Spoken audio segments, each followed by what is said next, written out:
Welcome to another installment of the York Symphony Orchestra's Musicians at Home series, part of our new YSO Offstage video offerings available at yorksymphony.org.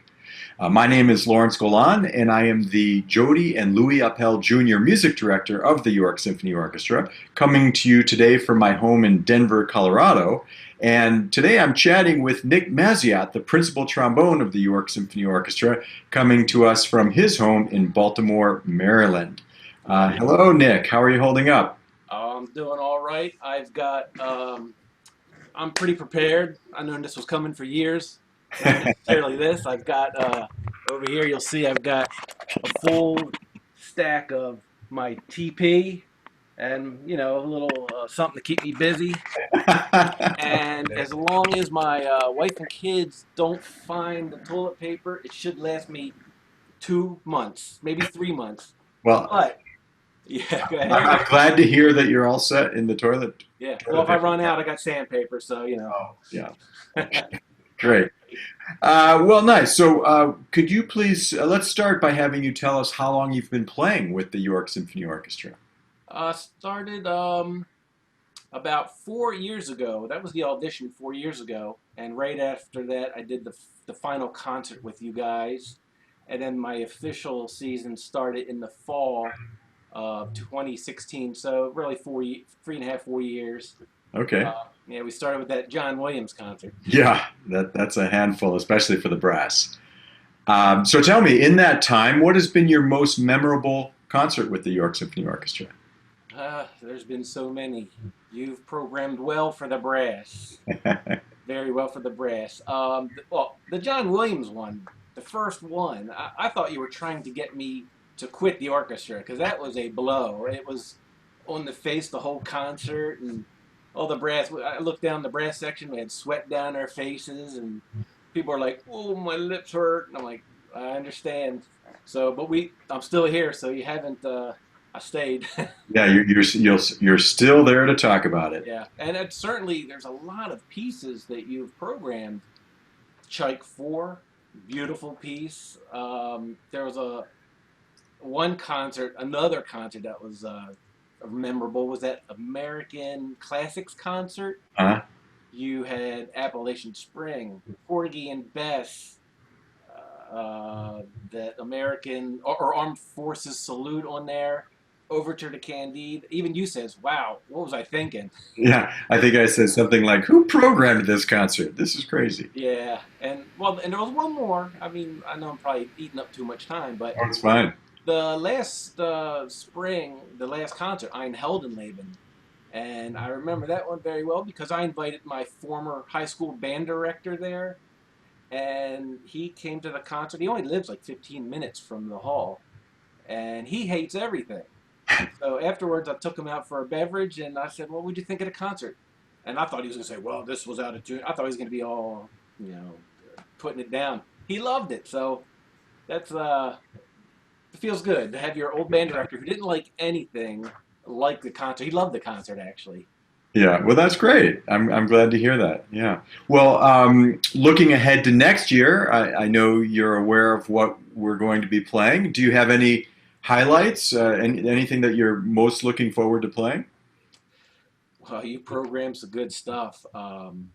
Definitely Mahler 5. Right. And not necessarily for the brass part. It's the Adagietto movement where I get to sit back and listen to the strings just emote. Yeah. Because that's the best movement. If you've ever had a broken heart, that piece will remind you of it. Yeah, it's such a beautiful piece. And Mahler actually wrote that as an engagement gift for Alma. At the time, it was Alma Schindler, who became Alma Mahler. Okay. He basically wrote that piece, sent it to her in the mail as a proposal for marriage with no other words. There was no letter attached to it. And she wrote back and said, "I do," or "I will." Wow, that's a crazy story. Yeah, she knew what it meant, which is pretty amazing. Wow. I've got a question for you. Throughout all this craziness, Are there any silver linings that you've come across, or anything that you've been doing throughout this, or that you've learned that you think maybe, it's been really interesting and you'll continue even when this is all over? Well, let's see. You know, every day I look for a silver lining. Uh-huh. I'm pretty much locked up. You know, I'm a prisoner in my house. See,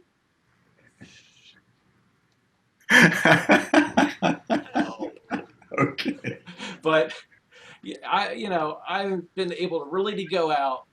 My wife's very nervous about this COVID-19, but I'm catching up on some rest, and I think I'm catching up on rest from my first two kids of years and years of changing diapers in the middle of the night because I'm still tired. Right. And then I'm starting to knock out projects around the house, and I'm growing my hair because I can't get a barber. I don't know who cuts your hair, but it's looking lovely there, Maestro. Well, thank you, but I'm due for a haircut as well. I haven't seen the barber for about 7 weeks. Yeah, well, my wife wants to cut my hair, but yeah, I said to her, I said, look, I'll make you a deal. You let me cut your hair, you can cut my hair. So I'm gonna have a ponytail by the time this is over. Yeah, my daughter wants to cut my hair. But, well, actually, she hasn't said it. My son said that my daughter could do it. Uh-huh. Yeah, so I don't know. We'll see about that. But Yeah. so I'm wondering, is there any surprising fact about you, or maybe an unusual interest that you have that you would like to share with our audience? How much time do we have? As long as you want. Well, I got to keep it clean for the audience, obviously. Right. Now, I used to, you know, trombone is just like one little part of my life. I used to play drums in two rock bands. The first rock band, I was in middle school playing with college guys, and it was called the Atomic Enemas, was the name of the first band. It was kind of fun being a little kid playing in outside venues. And then the second band was Concrete Eden, which I played in still when I was at Peabody for my masters. Um, and a lot of groupies with the rock bands, a lot of fun. That's where I met my current wife, my only wife, I should say, and current wife.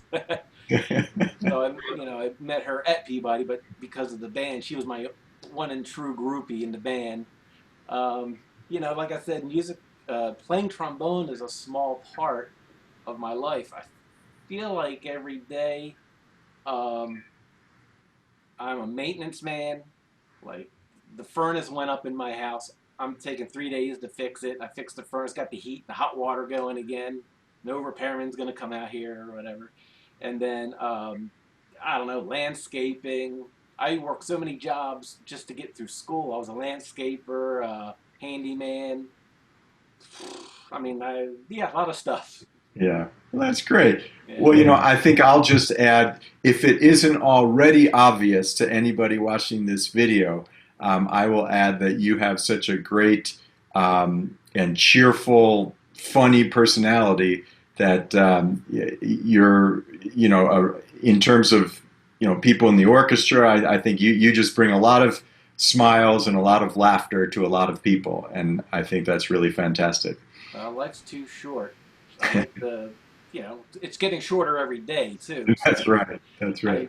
I try to keep it fun, and I don't know. It's too serious a lot of times, and obviously there's times to be serious. Yeah. Well, you're the perfect antidote to me, because I'm the serious guy, and to have some laughter on your end is it's really, really helpful. You are serious. Hard to read you sometimes.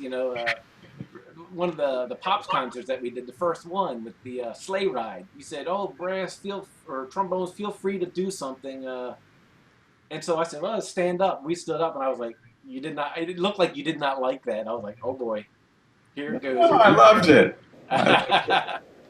Well, you did say, "Oh, maybe something a little less." We Okay. stood up for that one thing in there. Right. Well, anyway, speaking of playing, I know our audiences miss hearing you play. Would you like to play something for us? Yeah, this is I figured this is gonna be something Very beautiful, melancholy, very light. Do you know the composers or songwriters Rami Idris and George Tibbles? No. Well, you might recognize the tune. It's very famous.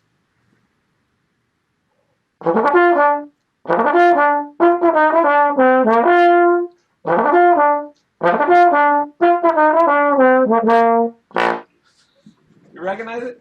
Sounded like Woody Woodpecker to me. Exactly what it is. I thought it'd be kind of fun.